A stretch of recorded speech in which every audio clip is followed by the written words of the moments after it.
Hello everyone, welcome back to Raw Faith, a father and son's journey through the Bible. Today we're back at our local church of St Mary's, and my dad and I read through the rest of Matthew chapter 6, which is a continuation of the Sermon on the Mount and all of the rules that Christ has given us to live a good life. We also looked at how to pray to God and also how to give our worries to God, which was a difficult concept for me to grasp, but I think towards the end of it I started to understand it.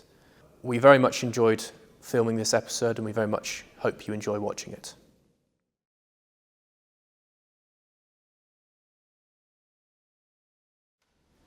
We recently went to Bradwell-on-Sea, and we filmed in the chapel there, Chapel of St. Peter's. And something interesting happened to me. We read those passages on the Saturday, and then the Sunday I went to work. I was at a golf course and doing a catering thing, and I had a worker with me that was my age. Mm-hmm. And one of the customers, a regular actually, by the letter of the law, harassed her sexually. Right. And he said something that was very, over the line. It wasn't just, you look good, darling. It was quite disgusting, actually. And in a moment like that, being British and slightly cowardly, I didn't really know and being in shock, I didn't really know what to do and how to deal with it. And of course, there was that bit in me that just wanted it to go away and didn't want to deal with it and all of that sort of stuff. And she felt that way as well, the girl I'd worked with. She just wanted it to all go away and not cause a fuss, which is, of course, the wrong mindset. And then the passage we read on Saturday was all about lust. And it was Christ saying, that's on you to control it. That you shouldn't be... you should, cut your eye out rather than do anything like that. So in that moment where I was kind of wrestling with what to do, that passage came to the forefront of my mind. Yeah. And it gave me that initiative to do what I should have done anyway, which was to have a word with him. Yeah. And so I took him off to the side, and she really didn't want me to do it. No, she didn't want me to cause a fuss. But I took him to the side, and I was actually also really angry. And another passage helped me, which is we did the turn the other cheek passage, which we discussed was about not escalating a situation. So rather than shouting at him, you pig, you disgusting, how dare you, I put my arm on him and took him to the side and said, listen, his name, listen, I didn't appreciate what you just said to... And he knew, of course, he knew immediately what was going on. And he said, oh, yeah, you're right. I said, would you mind having a word with her? And he said, yeah, I will. And he went and apologised to her. Mm-hmm. And afterwards, she actually said, thank you very much. I really appreciate that. Because, of course, she wanted it to all go away and not cause a fuss. It's a cowardly thing. It's not wanting to have conflict, which I think is why a lot of these people can get away with that stuff. And I felt that. But it was those passages that saying, no, that's wrong. Not only did that give me the confidence to deal with the situation, it also told me how to deal with the situation, which was to not blow it up. Yes. Because had he said, no, I'm not going to apologise, then we could have taken it to a further stage. But it gave me an opportunity to be brave, and it also gave me an opportunity to be tactful. Now, of course, that's a minor story. There's much worse treatment in the world than that, but it was still a situation that needed to be dealt with. It's a minor story, but it's a major part of people's lives. For instance, when somebody does a wrong, confronting the wrong. Yeah. We're all very British, so we don't like to cause a fuss, But sometimes you have to cause a fuss to do the right thing, and that doesn't mean getting a fight. Yeah. And as you're quite right, the passage tells us that you keep a situation calm and cool, which is amazing that we've got two passages there that have helped you deal with the situation very shortly after we read them. That's God at work, obviously, always is, and it's Him telling you that this is why, and it really is a wonderful thing to hear. We've got to stand up to stuff like that. We've got to stand up to injustice. We've got to stand up to people being rude and offensive. We've got to stand up to people that want to ruin other people's lives by invading countries or whatever it is, you know, and we've got to have the bravery to do it, and it's difficult, but it's important to do that, to actually have that bravery. I was very much the same when I was younger. I was bullied at school, and I wouldn't say boo to a goose. And then later in my life, through work and meeting other people at work, I lost my fear of speaking up. But even nowadays, you know, sometimes things happen and you think, oh, that's not right.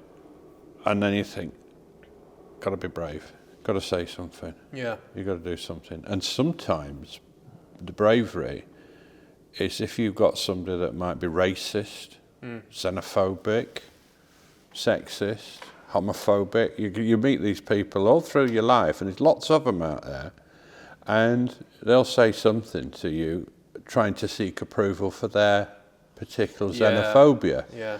So they'll be quite horrible in their thoughts, and they'll say something, and they'll expect you to go, Yeah. you know, Yeah. and that's the important, the brave thing is sometimes just to say nothing, Yeah. because silence can be quite a powerful tool Yeah. as well. If you don't agree with what they said and you find it offensive, then sometimes you just completely ignore what they've said, Yeah. and that's good enough. But you have to have the bravery to do that, because otherwise you'll go, and you're reinforcing them, and that's what they're looking for. Yep. And usually it's in the form of a joke as well, which is Very much. It's to anything to get you to agree with what they're saying, to enable them not to feel like they're doing the wrong thing, which they know they are usually. Yeah. And it's the bravery that you need, and that's a big part of our daily lives. And if we all manage to do that, and we manage to do that without it all enveloping into a great big fight, Yeah. which is God's teaching to help you with that. Yeah. The last thing you need to do is it all to get out of hand and then end up in a big fight and shouting argument and all that, because that's what everybody's frightened of. Yeah. They don't want to go there, but they don't want to put up with it either. Yeah. And that's great that those two passages help you in that respect. Well, that's the thing, because I was in a situation that the shock was that I was now in a situation that I didn't know how to handle. Yeah. Because you're not expecting that when you're working your job. No, it comes as a shock. It comes out of nowhere. These things do come out of nowhere. And then you're like, oh, this isn't where I thought I was. Yeah. And what do I do? It's like it's almost easier. Of course, it's wrong. It's also easier to pretend it didn't happen. Yes. And just move on, which is of course what they want. Yeah, of course. But it was brilliant that I had those passages for me in a moment when I didn't know what to do. Yeah. I could turn to the Bible, literally, and it had the answers for me. It's like, no, what just happened was objectively wrong, but now deal with it properly. Don't blow it out of proportion. Right. And so it dealt with itself, and she was happy. She accepted the apology. Yeah. She was happy with how things went, and I felt like I'd done the right thing. Yeah. That might be the wrong way of wording it. I definitely didn't feel like I had been a coward that ran away from his responsibilities. No. So that was a good feeling, if nothing else, doing what was expected of any human being. And of course, you're showing to that person that what they've done is unacceptable, and that's a lesson in life in itself. Yeah, and so it's that's a positive lesson. Yeah. So, because I've often wondered, like, with reading these passages, how they're going to help me. A lot of times it's just something to think about, but there was an active example of, here you go. Yeah, I find this loads. I mean, the passages we did with Father John, and we were talking about alms giving, and we were talking about praying, and it was just basically you could use that as a lesson in life. Don't be a big head in front of everybody showing off. You know, it's not nice. It's wrong to do that in all sorts of things. And the Bible is basically a gift that tells us how to live our lives better. Absolutely.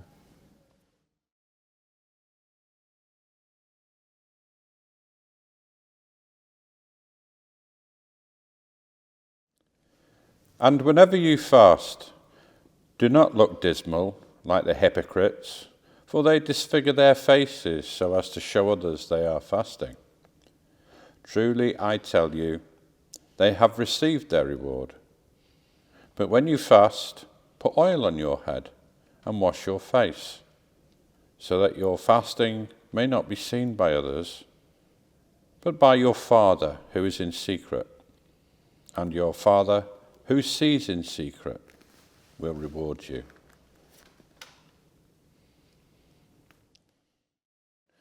We get in the don't do it in front of everybody, showing off, like they say, like the hypocrites do, disfiguring their faces as if they're really suffering from it, and look at me, how brave I am to fast, etc.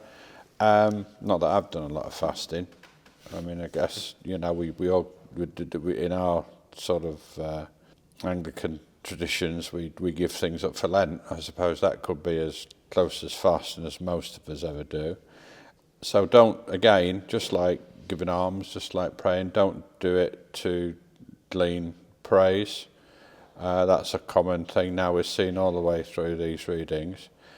And the other one is that I'm seeing a little thing that says about the people that do this, the hypocrites, truly I tell you they have received their reward. I'm seeing that in virtually every passage now. Yeah. And I think that's by saying that they have already received their reward. They're not going to get rewarded by God in the future, whatever. They've already had it, basically, which is minimal. Yeah. And their reward is their self, their how they feel about it, that short-lived feeling of self-serving. The worldly gain. Yeah, and that, I think that's we're seeing that now in every passage as well. A lot. Yeah, I mean, it's about fasting, which is not a common thing for us now. There's a little bit of fasting people do for Lent, but it's not a mandatory thing. Not like it was. I saw it as a metaphor for sort of talking about how hard your life is as well, because it's talking about how obviously it sounds here that in the day people were exaggerating how much they were fasting to show how much they were suffering for God, and they were doing it so powerfully, and that we're pure and righteous because of how hard we're suffering. And it was a bit humbling, because when I read that I went, oh God, I do that because I'm always whinged about how hard I work at my job. Oh, I see. And I just thought, oh God, am I doing that to sort of show off and justify what I do? It's a human thing, I suppose. It's look at me, how I'm suffering, and you should know it. Yeah. You should realise this. I want attention and praise and acknowledgement. And I think that's a human thing. But I think what we're dealing with here in these passages is that that's if you're just working hard and you're saying, look at me, you're just really self-serving a little bit. But when you overstep the line is when you bring that into your religion and you start showing that you're giving alms and everybody's got to see you give money and all this sort of stuff. You're almost bringing that human frailty into your relationship with God, and I think that's an overstep of the mark. You know what I mean? We can only get away with saying, "Oh, I'm so hard," But when you start saying, "Oh, I've given so much money to the poor," it's like you've gone over a line, because you're interfering with your relationship with God. If you're just moaning about how much you've worked, that's not a problem.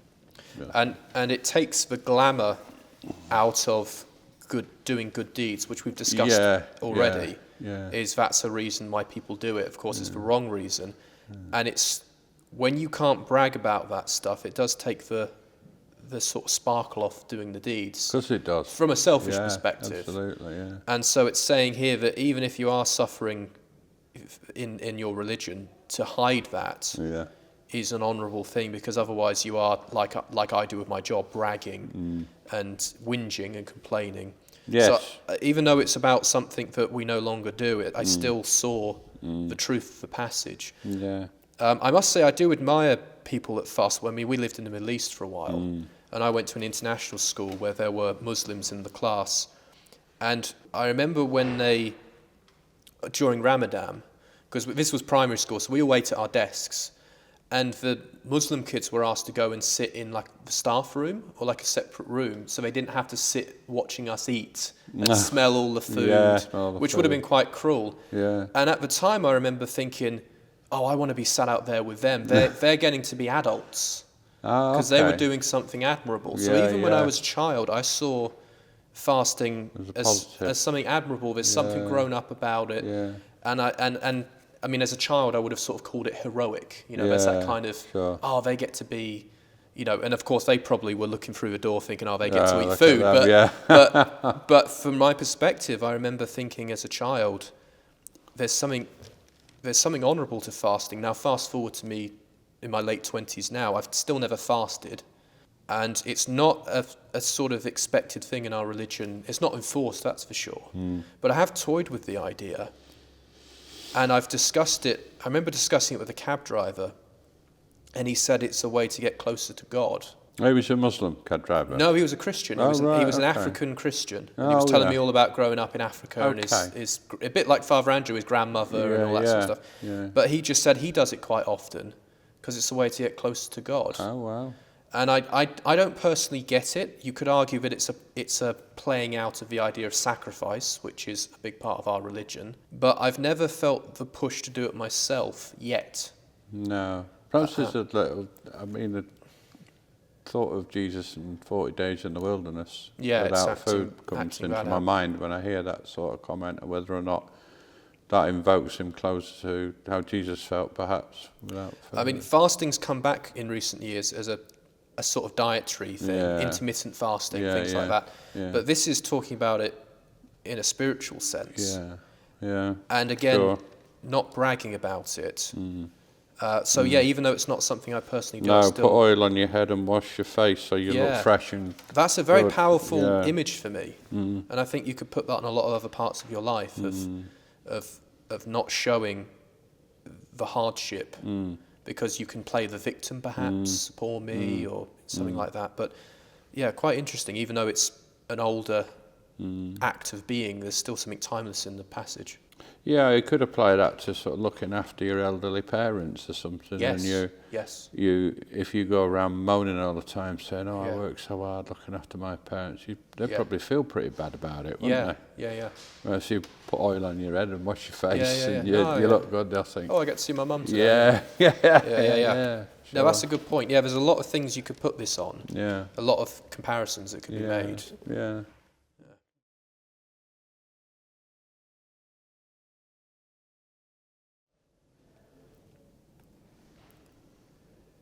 Do not store up for yourselves treasures on earth, where moth and rust consume, and where thieves break in and steal. But store up for yourselves treasures in heaven, where neither moth nor rust consumes, and where thieves do not break in and steal. For where your treasure is, there your heart will also be.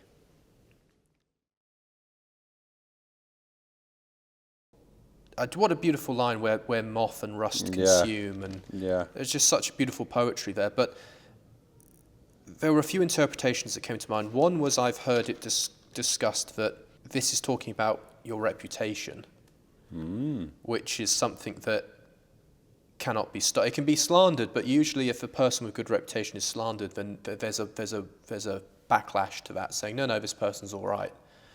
So that's something that can't be damaged. I didn't personally see that interpretation. I saw that more as... I think your reputation can be stolen from you with lies. Yeah? Yeah, and it can work. It can, yeah. Yeah, I'd say that yeah. So that's... I would say what has been stored up here is your work in the eyes of God.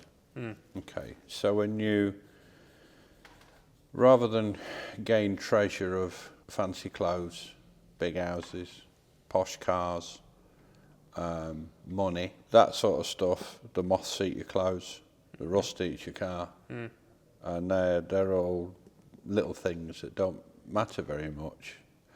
But when you live your life with God, then you are storing up yourself treasures in heaven. Yeah. Because you're getting closer to living your life as God wants you to do, and you are getting closer to heaven on earth.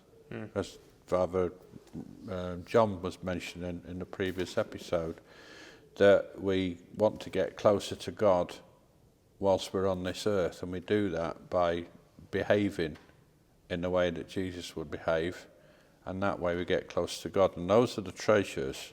When we talk about heaven, there's a joke. I'll tell you a joke.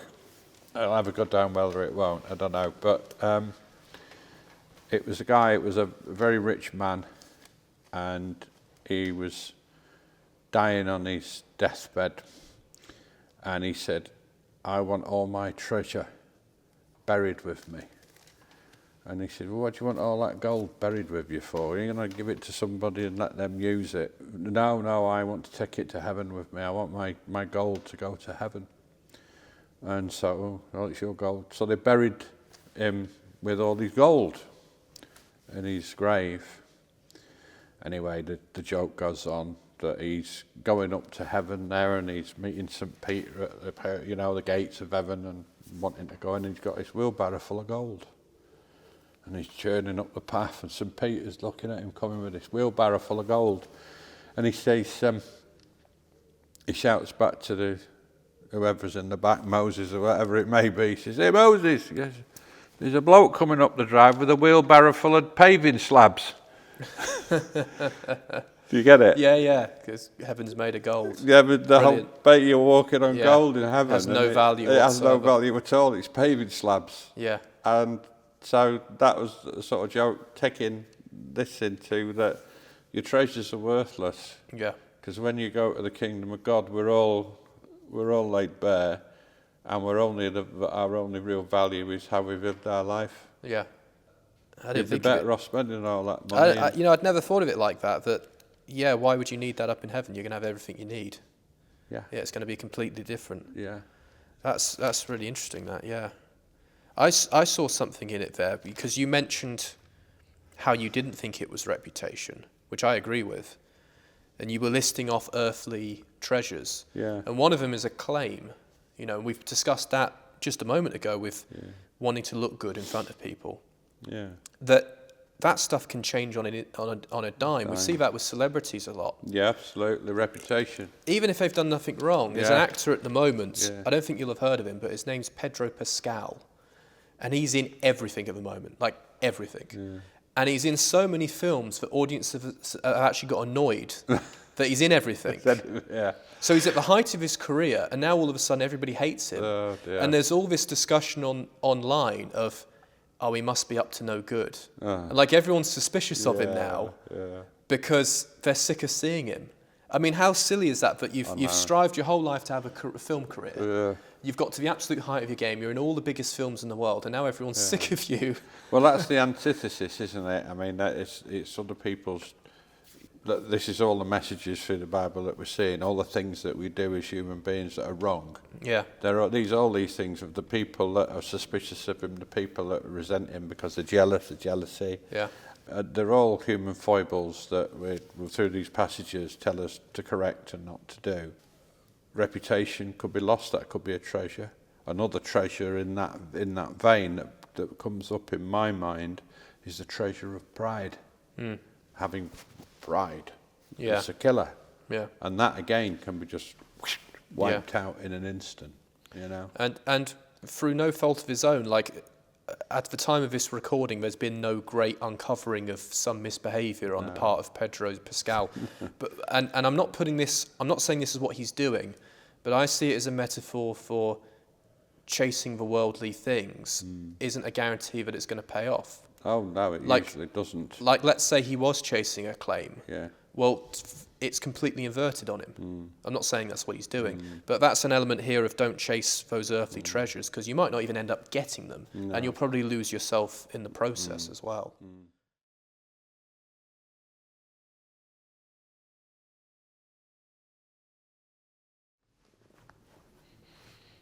The eye is the lamp of the body.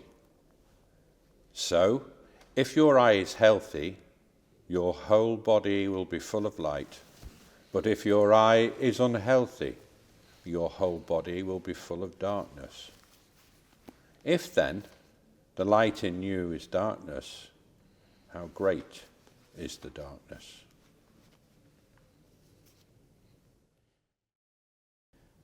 Full of images and metaphor and symbolism there, Dad. Oh, I love this. I absolutely love this. This is so relevant. See, there's a lot of symbolism there. What did you find in the maze of all those words? A lesson came booming out of the page to me, and it is basically how you see things, Right. how you perceive the world, and how you decide upon what you see. For instance, your eye is the lamp of the body. If your eye is healthy, your whole body will be full of light. So in other words, if you see good, if you see positive, if you care, if you see God, if you see love, the whole world's full of light, positive, light, joy, okay? But if your eye is unhealthy, in other words, your perception is flawed, your whole body will be full of darkness. It will be, oh yeah, look at that on the telly, look at all those asylum seekers. They're obviously what's responsible for the world. That's how you see, that's your perception. You see what I mean? You'll see a gay person walking through the street. That's what's wrong with society. We shouldn't have gay people. That is, your eye is seeing darkness. It's unhealthy. It's your perception of what you see. And then the passage at the end asks us, if then the light in you is darkness, so in other words, what you're seeing is bad. What you're doing is you're trying to justify your errored perceptions by looking at things in a blinkered way, by trying to see things that aren't really there, but pretending you see them because your eye's unhealthy and you're filling it full of darkness.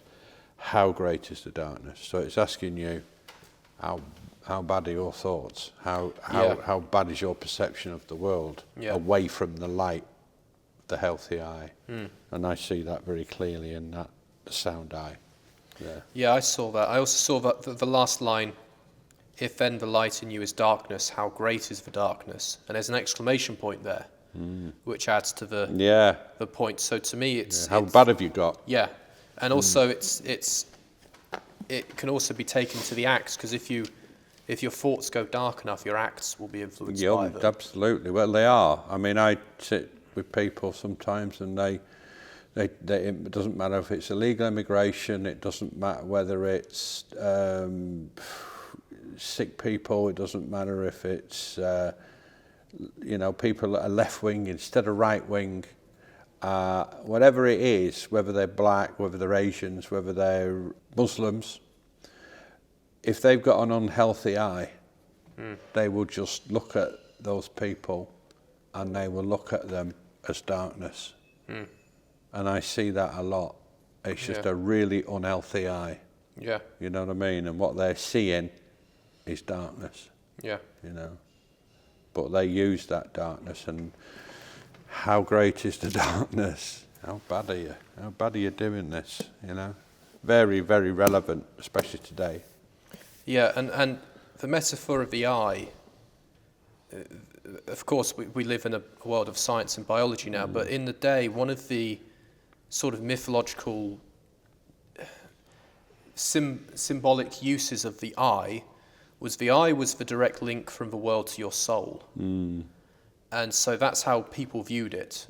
So it's, as you were saying, it's something that absorbs the world into your soul, and vice versa as well, your soul out into the world. So it's saying that the thing you use to experience life, if that becomes corrupted, then the soul... When it truly is, it's the perception of what you see and how you perceive what you see. Yeah, and I can see that, like, if you look around and get resentful of the world, that's going to corrupt you, and then that's going to make you act I mean, in a the horrible opposite, way. for instance, would be the metaphor of wearing rose-coloured glasses. Yeah.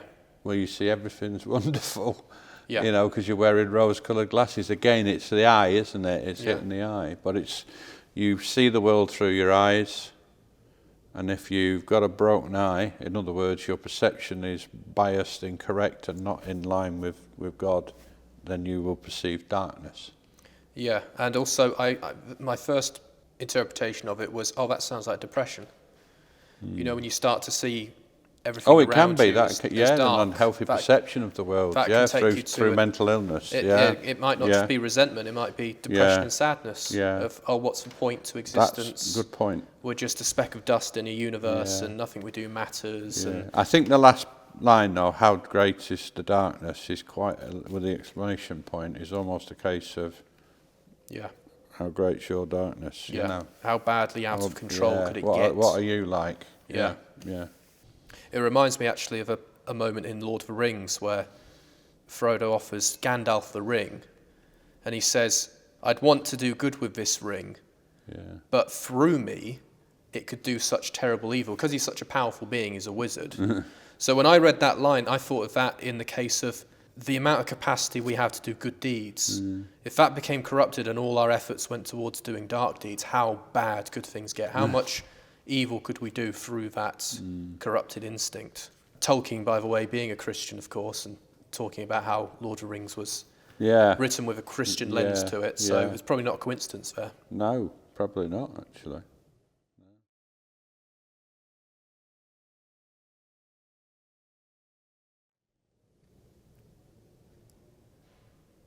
No one can serve two masters, for a slave will either hate the one and love the other, or be devoted to the one and despise the other. You cannot serve God and wealth. I think the first thing that sort of popped out here was, and it's the Bible as a book of its time. So it's using almost like, if you've got a slave, then you shouldn't have two masters. It's almost like, and we see slave and we think, well, you should have a slave anyway. Yeah. You know, slaves are wrong. Yeah. But you've got to take that this was written back in the day when slaves were common. So no one can serve two masters. Yeah, it's true. You can't have two bosses if you're at work, because it won't work. You'll get fed up. And you'll naturally become, oh, he's a nice boss. He's horrible. And that'll happen, yeah. But it's basically coming down to God and wealth. Now, this is interesting, because I'd love to see lots of people's explanation on this. It's like the saying, and I think it's from the Bible, I'm not sure where, it's easier for a camel to pass through the eye of a needle than a rich man to go to heaven. Yeah. So in other words, wealth doesn't fit with heaven. And here we have, you can't serve God and wealth. So it'd be interesting how all these wealthy people, you know, like Prince Charles, he's the leader of our Anglican church. He got a heck of a lot of money. So what's he got to do? Yeah. You know, this is interesting how this fits into this, and it obviously would spark many debates. But basically what we're saying is that to have an abnormal amount of wealth when people are very poor, it's a very communist, sort of very socialist doctrine, isn't it? It's almost Gandhi-ish, you know. Well, my thought was, compared to the people of the time, we're all richer than the richest kings.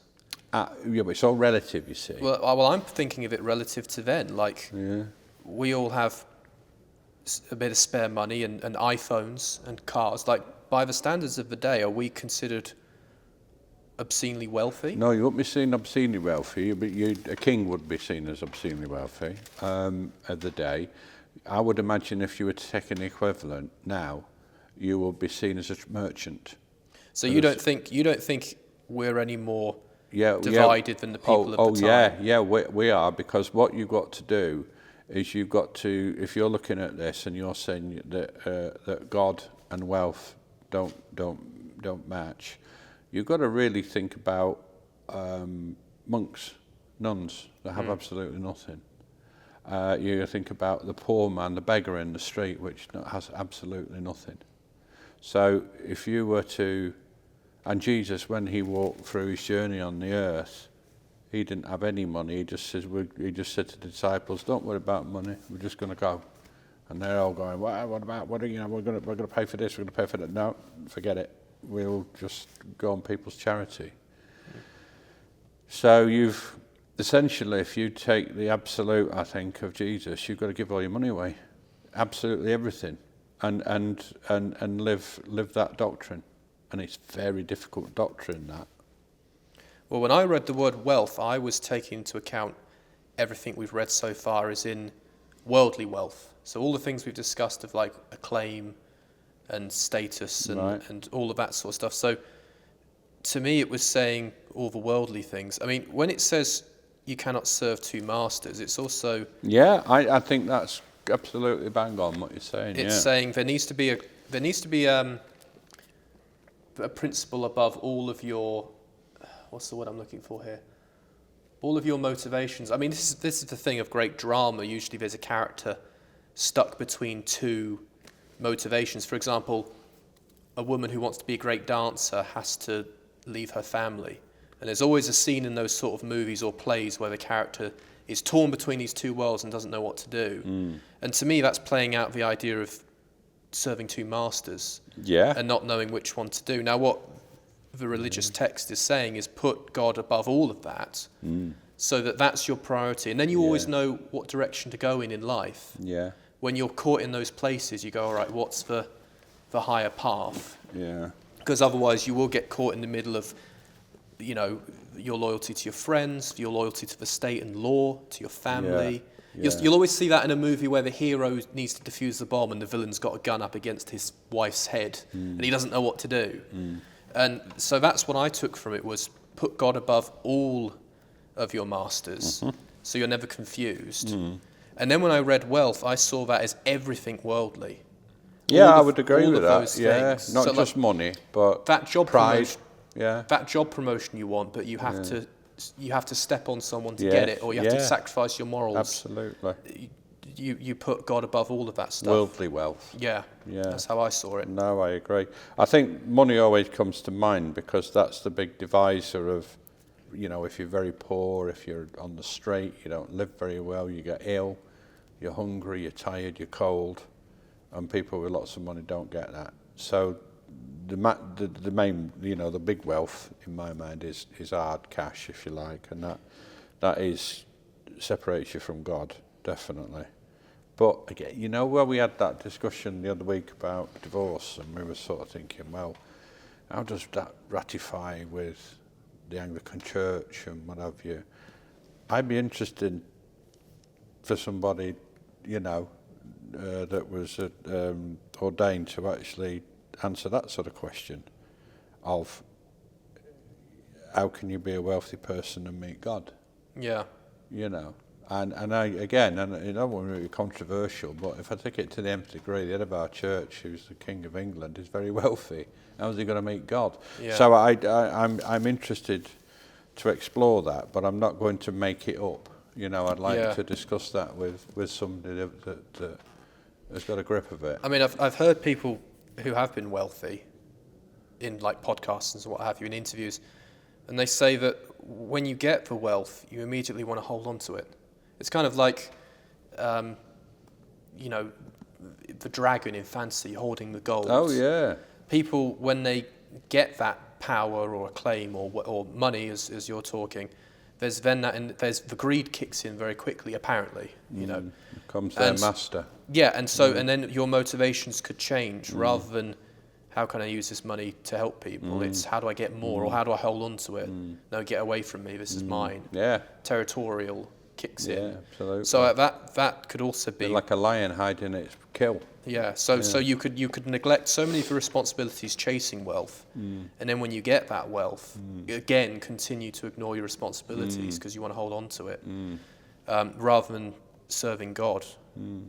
Yeah, I always think that is God and wealth is a very difficult concept to me because yet again it feels like it's a rule I'm breaking. Not that I'm a wealthy man, but I have a very comfortable lifestyle compared to some people, well, a lot of people. Yeah. You know, that are scratching around, not being able to feed the kids and everything. They're going to food banks and what have you, and yet I'm sitting fat, dumb and happy. Is that getting me close to God, or am I got the right things wrong? I think I might have got things wrong, but ooh, you know. Well, Mum said something quite wise to me once. I was talking to her about giving money and how much and all that sort of stuff, and she says you should always give enough money that it just hurts, which I think is brilliant.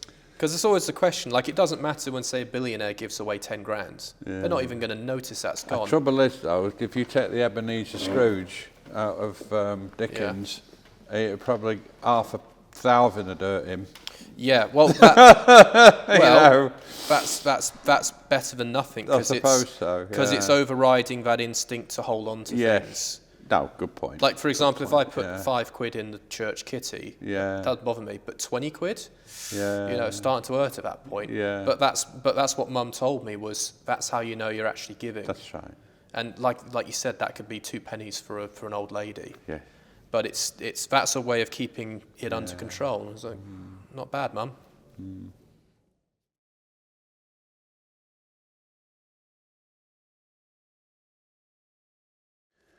Therefore, I tell you, do not worry about your life, what you will eat or what you will drink, or about your body, what you will wear. It is not life more than food, and the body more than clothing. Look at the birds of the air. They neither sow nor reap nor gather into barns, and yet your heavenly Father feeds them. Are you not of more value than they? And can any of you, by worrying, add a single hour to your span of life? And why do you worry about clothing? Consider the lilies of the field, how they grow. They neither toil nor spin. Yet I tell you, even Solomon in all his glory was not clothed like one of these. But if God so clothes the grass of the field, which is alive today and tomorrow is thrown into the oven, he will not much more clothe you, you of little faith. Therefore, do not worry, saying, what will we eat, or what will we drink, or what will we wear? For it is the Gentiles who strive for all these things, and indeed your heavenly Father knows that you need all these things. But strive first for the kingdom of God and his righteousness, and all these things will be given to you as well. So do not worry about tomorrow, for tomorrow will bring worries of its own. Today's trouble is enough for today.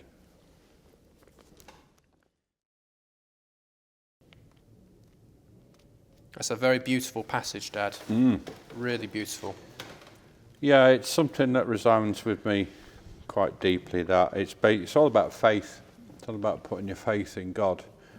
Yeah, there's a bit fatalistic about it, because you're saying, yeah, some people might say, like the Muslims do, inshallah, God will decide, God will decide what happens. And a lot of people don't like that, because they think you should make your own luck and you should do your own thing. But you do your own thing anyway. It's not saying that you should sit there and do nothing and just wait for God to feed you. That's not the issue at all. But what you should have faith in is that God will support you. So you do your things in accordance with the Lord, you follow the laws of Jesus. If you do these, and there's a lot to be said that if you live your life well, then everything should work out more or less, I mean, we're not living in heaven, we're not in God's heaven, we're on a broken world, and things like earthquakes happen and diseases and things like that. And when you put your faith in God in this respect here and don't worry, you might die, but then that's not the end of it, and God will look after you then. So it's not all about being able to have clothes and being able to eat and what have you, but it's about you being well in yourself and having trust in God to look after you. And it's something that I do. And it helps me sometimes. You can lie in bed worrying about something at night, and you know what, I just say, oh, I'm going to put my worries in God's, I'm going to let him worry about it rather than me. I'll have faith in him doing the right thing for me, and it does actually take a lot of stress out of your life and pain. And it is faith in that God's there for you. Yeah, Father Andrew said that, give it to God. Yeah. And which I still have to say I haven't quite got my head around that as a concept. It's one of these difficult ones. Because I feel like if I let go of that stuff, I'm not in control of it now. But he's completely happy in doing it. Yeah, I think the thing is that it's not to lose control of your life. You're still going to make decisions, good decisions, hopefully. You're still going to do the things that you were always going to do. But why just worry about it? Yeah. Because worry is not helpful. And worrying will not add a single hour to your span of life. No, so give your worries to God, because you've got to have faith that things will be all right in the end. Yeah. Isn't that such a great, wise line as Oh, well? yeah. You know, it's just this Yeah. this whole passage. I remember when we first read it in Bible study, it brought me nearly to tears, because I'm someone that worries a lot and is in my own head and not in the moment as much as I should be, and always thinking ahead in a negative way. And so when I first read this, it really moved me as like a piece of great poetry would. Yeah, well, you look at that and you think, oh, this could be a solution. Yeah. You know, and which a lot of these things are solutions if you prepared to go with them. It's all about faith. It's having faith in God. You've got to get to yourself in God where you're not doubting as much as you used to. You're giving yourself to God. You're going with your faith. You're saying, I do believe in God. He is with me. I know He is. I feel He is. I have confidence that God's with me. Once you get to that sort of level, then you can give your problems to God, because you've got faith in them, something being done about it. If you're sat there thinking, oh, is there really a God? Are we all just messing about and saying the right things, or is there really a God there? Is it, you're never going to buy into it. You've got to get there. You've got to get to that trust. You've got to get to that knowing that God's with you. Sometimes you need little signs for that. Blind faith, perhaps, but I think that this brings us down to some really core stuff in what makes you really, really comfortable in your faith and the fact you believe in God, or are you just going through the routine of it? Sometimes you can have doubts. We all have doubts, but something's got to happen in you. You've got to feel love. You've got to know, even if just knowing what you're doing is the right thing, and having other people that have faith in God telling you that He's there, that He's really there, people that you trust to tell you that, then that helps you get there. But before you can give your problems to God, you've got to really feel Him, that He's there in your life. So it does raise fundamental issues of faith and trust, because this is all about having faith in God to give Him your problems. Yeah. Otherwise you can't give Him. If you don't think there's anybody there to give them to, you can't give them. And another incredible line of wisdom is, don't worry about tomorrow, because tomorrow will bring worries of its own, which is so true. It'll never be over. And worrying doesn't do you any good. It's No. a natural thing, we all do it, but it doesn't do you any good. Father Andrew said, and he's actually happened to him now, he was in Pleshy when he was just actually becoming a priest. And he It's a retreat place, isn't it? yeah, and he was doing some work there, I think, in the latter stages of becoming a priest, and he was really worried about if he became a priest, whether how can I afford this, how can I afford that? I'm going to give up a really good job. I'm going to pay very little as you do with your priest, very little. I'm going to manage. And he met some people there that I can't remember who they were, but he met them at Pleshy, and they said to him, don't worry about it, give your worries to God. We did 20 years ago, we just got on with things and they've been absolutely fine. Give your worry to, and he did, and it was like a revolution to him when they told him that, and then he gave his worries to God, and lo and behold, it's all worked out. It doesn't stop him making the right choices and doing the right thing. You don't just sit there and all God. Live your life passively. Yeah, that's what a lot of people think when Muslims say inshallah, and inshallah means what happened will be God's choice, and yeah, there are some Muslims, and there are probably still some Christians that will go inshallah and just sit there. You could be sinking in a boat, and you can just sit there and go inshallah, or we could say give our problems to God and just sit there and sink. But you could start bailing and say inshallah. Yeah. And God might help you by letting you bail a bit quicker. It's not a fatalist thing, but it's giving your faith in God will help you.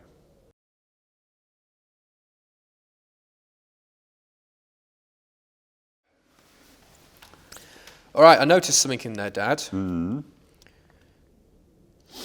But strive first for the kingdom of God and his righteousness, and all these things will be given to you as well.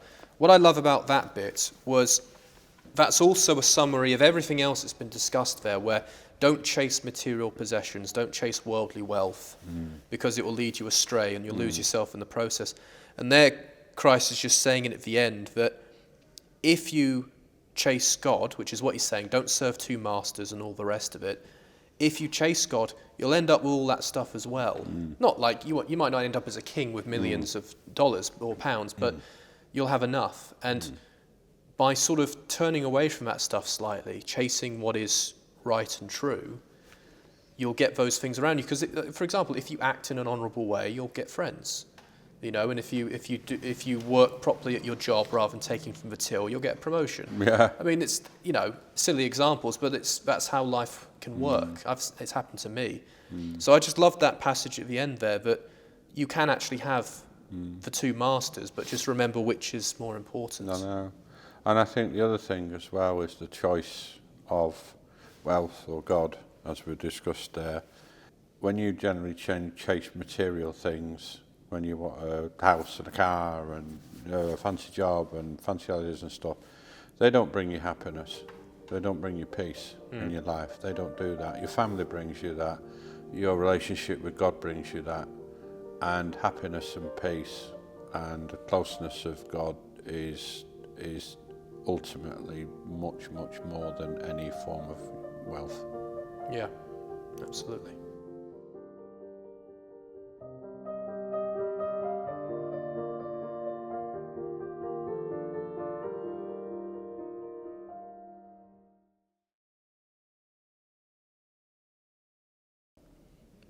So do not worry about tomorrow, for tomorrow will bring worries of its own. Today's trouble is enough for today. Oh God, I was waiting to have a cough then. Keep rolling. Well, Right. Did you hold that in the whole time? yeah. Stop with that. Was Yeah, it the reading? Was it my reading that made No, you sick? I got a tickle in my throat and you're halfway through it and I'm oh God, I can't. I have that effect on people. Right.